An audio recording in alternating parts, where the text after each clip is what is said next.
5 रियासतों के exit poll आ चुके हैं, यानी तस्वीर बहुत हद तक क्लियर हो चुकी है। लेकिन कहते हैं कि एग्जिट पोल होते हैं, सिर्फ एक अनुमान होते हैं, एक अंदाजा लगाया जाता है, इसे बोलते हैं एग्जिट पोल।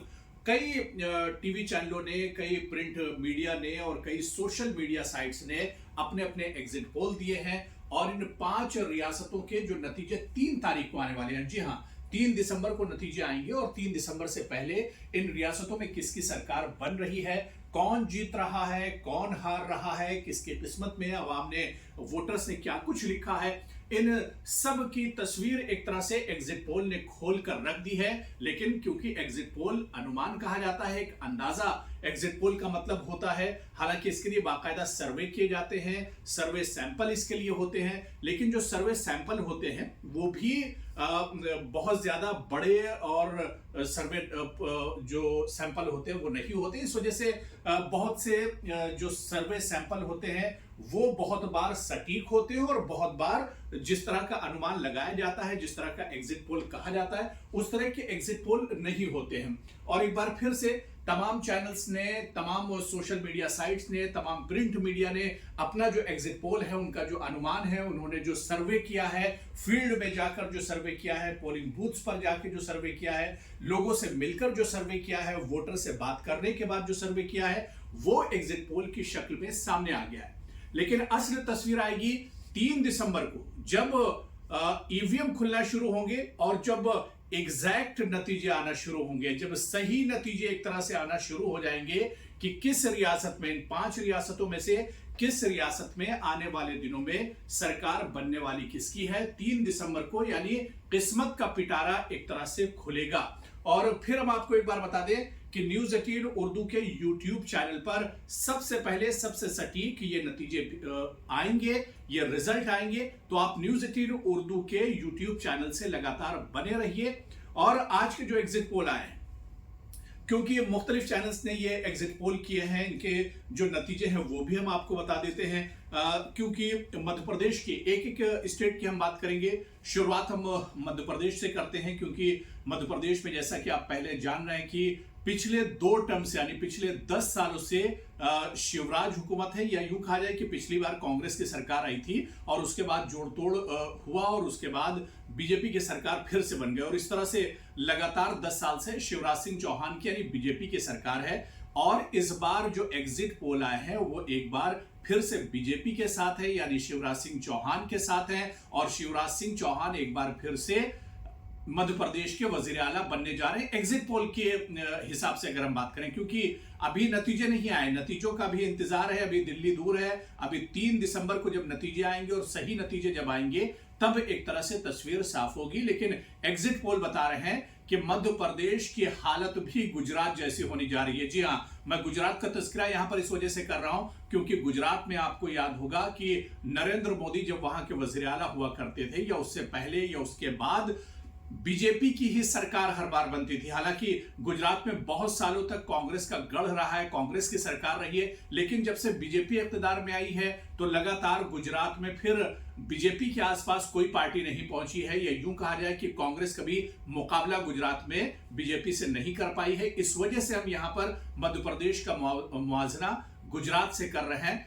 और अगर इस बार फिर से शिवराज सिंह जीत जाते हैं, बीजेपी अगर फिर से मध्य प्रदेश में जीत जाती है, यानी तीसरी बार अगर शिवराज या चौथी बार शिवराज अगर आ जाते हैं और अगली सरकार फिर से शिवराज सिंह चौहान की बन जाती है, तो ये अपने आप में एक तारीखी कदम होगा, ये तारीखी नतीजे होंगे। शिवराज सिंह का कद भी एक तरह से पार्टी में बढ़ेगा। हालांकि ये अलग बात है, किसी और मौके से हम शिवराज सिंह के कद की बात करेंगे, क्योंकि इतनी बार एक रियासत में चुनाव जीतना ये भी अपने आप में बहुत अहमियत रखता है। तो एग्जिट पोल के हिसाब से मध्य प्रदेश की बात करें तो मध्य प्रदेश में कुल असेंबली की 230 सीटें हैं और इन 230 सीटों में एग्जिट पोल में 140 से लेकर 162 सीटें बीजेपी के हक में है, यानी जो एग्जिट पोल है, क्योंकि अभी एग्जैक्ट पोल नहीं है, ये एक अनुमान है और एक अंदाजे के मुताबिक, क्योंकि 116 सीटें चाहिए, जो जादुई आंकड़ा है, जहां पर आप सत्ता में आने के लिए, हुकूमत में आने के लिए मध्य प्रदेश में 230 सीटों में से 116 सीट जो पार्टी ले आएगी वो एक तरह से इक्तदार में आ जाएगी। और ऐसे में बीजेपी का जो एग्जिट पोल में जो नतीजे जो आया है एग्जिट पोल, वो 140 से लेकर 162 सीटें, यानी एक तरह से बीजेपी इक्तदार में आ रही है। कांग्रेस 68 से 90 सीटें पा रही है और इसी तरह से जो दूसरी पार्टियां हैं वो 1-2 सीटें लेकर आ रही है। लेकिन बीजेपी की तस्वीर एग्जिट पोल में मध्य प्रदेश में साफ लग रही है। राजस्थान की अगर हम बात करते हैं, राजस्थान में आपको याद है कि पिछली बार अशोक गहलोत वजीर आला है और यहां पर कांग्रेस की सरकार है। पिछले 5 साल से अशोक गहलोत यहां पर वजीर आला है। और राजस्थान के बारे में आपको एक चीज बता दूं कि राजस्थान के बारे में कहा जाता है कि 5 साल में अवाम और जनता जो वोटर्स है यहां की सरकार बदल देते हैं। उससे पहले वसुंधरा राजे की सरकार थी, फिर अशोक गहलोत आए और इस बार फिर कहा जा रहा है कि हो सकता है। लेकिन जो एग्जिट पोल है उसके बारे में मैं आपको बताऊंगा, लेकिन ये तारीख रही है राजस्थान की अगर हम बात करें कि 5-5 साल वहां के अवाम बीजेपी और कांग्रेस को मौका देते हैं। लेकिन इस बार एग्जिट पोल जो है वो अशोक गहलोत की और कांग्रेस के हक में जाते दिख रहे हैं, क्योंकि 199 असेंबली की सीटें हैं राजस्थान में और इन 199 सीटों में से 100 सीट जिसकी होंगी, चाहे बीजेपी या कांग्रेस की, वो एक तरह से इक्तदार में आ जाएगी। यानी 100 सीटों का जो आंकड़ा है वो जादुई आंकड़ा है। और ऐसे में जो एग्जिट पोल है वो बताते हैं कि कांग्रेस को यानी अशोक गहलोत को 86 से लेकर 106 सीटें मिल सकती हैं, यानी सरकार बनती दिख रही है। अगर 106 सीटें गहलोत की आती हैं तो वहीं पर माफ कीजिएगा, बीजेपी की भी जो सरकारें हैं वो 80 से 100 के बीच में, बीजेपी की जो सीटें हैं वो 80 से 100 के बीच में बताई जा रही, यानी बीजेपी भी कहीं पीछे नहीं है। अगर 80 से 100 के बीच में बीजेपी की सीटें आ जाती हैं तो 100 छूते ही एक तरह से सरकार बनाने के हालत में बीजेपी भी आ जाएगी। तो इस तरह से राजस्थान में जो मुकाबला है बहुत कांटे का है। हालांकि एग्जिट पोल में थोड़ा सा जो अपर हैंड है वो अशोक गहलोत का है, वो कांग्रेस के लिए है। ये कांग्रेस के लिए एक अच्छी खबर है, लेकिन मुकाबला राजस्थान में एक तरह से कांटे का है। और इसी तरह से अगर हम छत्तीसगढ़ की बात करते हैं, छत्तीसगढ़ में आपको याद होगा कि रमन सिंह की सरकार थी, उसके बाद सरकार जब बदली तो भूपेश बघेल एक तरह से अब सरकार में और मौजूदा वजीर आला है भूपेश बघेल, कांग्रेस के वजीर आला हैं, पिछले 5 सालों से हैं। लेकिन इस बार यहां पर कहा जा रहा है, जो एग्जिट पोल भी बता रहे हैं और जो लोगों की जो जराए से खबरें मिली वो भी ये था कि जमीनी सतह पर कांग्रेस ने काम किया है, चाहे वो गोबर की खरीदारी से मुतालिक हो या सोशल वर्क हो या जमीनी बुनियादी जो काम हो, वो भूपेश बघेल ने किया। और ये कहा जा रहा है कि छत्तीसगढ़ में क्योंकि असेंबली की 90 सीटें हैं और एग्जिट पोल जो आया उसमें कहा जा रहा है कि कांग्रेस 40 से 50 सीटें ला सकती है, यानी 45 से 46 सीटें जो पार्टी लेकर आएगी वो छत्तीसगढ़ में एक तरह से इक्तदार में आ जाएगी। और ऐसे में कांग्रेस को 40 से 50 सीटें एग्जिट पोल में दी गई हैं, बीजेपी को 36 से 46 सीटें और अदर्स को 1 से 5 सीटें, यानी मुकाबला यहां पर भी बहुत करीबी है। लेकिन जो एग्जिट पोल है वो कांग्रेस के साथ एक तरह से जाते दिख रहे हैं। मिजोरम की अगर हम बात करते हैं तो कुल 40 सीटें हैं और इन 40 सीटों में ZPM जो यहाँ की एक इलाकाई पार्टी है उसको 28 से 35 सीटें, यानी एक तरफा क्लीन स्वीप ZPM एक तरह से करती दिख रही है। हालांकि मिजोरम के जो नतीजे हैं वहां के लोगों के लिए अहम होंगे, लेकिन इस पर बहुत ज्यादा फोकस नहीं किया जा रहा है। हिंदी बेल्ट की जो ये 4 रियासतें हैं इनमें काफी ज्यादा फोकस एक तरह से किया जा रहा है। और सबसे आखिर में हम बात करेंगे तेलंगाना की। जी हाँ, तेलंगाना में इस बार तस्वीर बहुत दिलचस्प है। इस बार जो माहिरीन से बात हुई, हमने जो जमीनी सतह पर जाकर जो हमने काम किया, ग्राउंड जीरो पर हमने जो काम किया, उसमें एक चीज नजर आ रही थी कि लोगों का मूड जो है बदलाव जैसा नजर आ रहा है, क्योंकि देही इलाकों में कांग्रेस का थोड़ा सा लोगों में दिलचस्पी कांग्रेस को लेकर ज्यादा थी।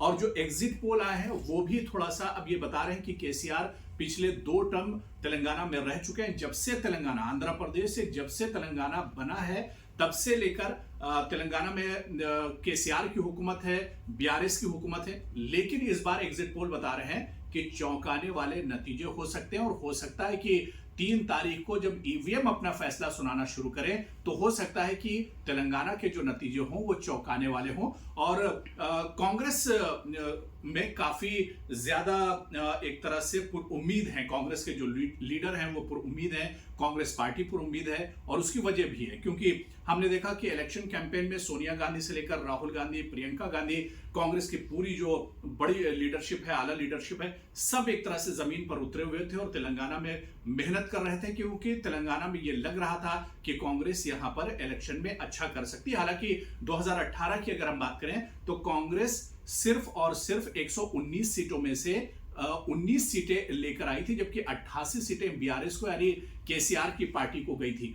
तो लेकिन इस बार जो नतीजे आएंगे वो एग्जिट पोल के हिसाब से चौंकाने वाले हो सकते हैं। तो अब ये देखना बहुत अहम होगा कि क्या वाकई में जो तस्वीर तेलंगाना की होगी वो चौंकाने वाली होगी, जो नतीजे तेलंगाना के होंगे वो चौंकाने वाले होंगे, ये देखना भी बहुत अहम होगा। तो जिस तरह से मैंने पहले बताया कि अभी ये तो एग्जैक्ट एग्जिट पोल है, ये एक अनुमान है, ये एक अंदाजा है। आने वाले दिनों में किस तरह के नतीजे होंगे, 3 तारीख को जब तस्वीर बिल्कुल साफ होगी, दूध का दूध और पानी का पानी होगा, जिस दिन ईवीएम अपने नतीजे बताना शुरू करेंगे, उस दिन किसके हक में जीत होती है, किसके हक में हार होती है और अवाम ने किसका भरोसा एक तरह से जीता है, ये देखना भी बहुत अहम होगा।